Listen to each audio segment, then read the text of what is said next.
One year at my annual performance review in my corporate job, my manager told me that I wasn't proactive, and honestly, he wasn't wrong. So if I could go back and prepare better for my performance review, here's what I would do.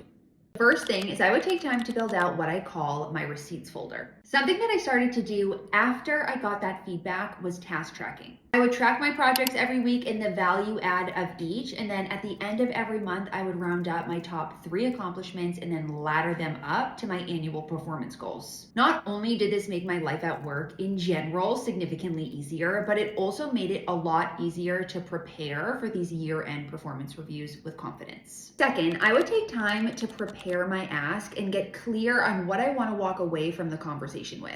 If you're someone who's maybe looking for a promotion or a raise, this really is something your manager should already know about. But if that's not on your docket for this year, you could be approaching the conversation with the goal of getting some different responsibility, or maybe working on different projects, or maybe pursuing a little bit of an adjusted path. It could be anything, but you got to go in with a plan for what you want to walk out of that conversation with. And third, I would start practicing my delivery and anticipate any questions or feedback that I could get. I would take time to practice how I want to deliver my accomplishments and really share that narrative, but I'd also make sure to be prepared for any feedback that I could receive and know any areas that I could improve on. Sometimes we take constructive feedback really personally, and if it's unexpected, it can totally derail the conversation. So be prepared that some of the feedback you're going to get might not be totally positive, and that's okay. As a reminder, you own your career, and it's your responsibility to manage your relationship with your manager.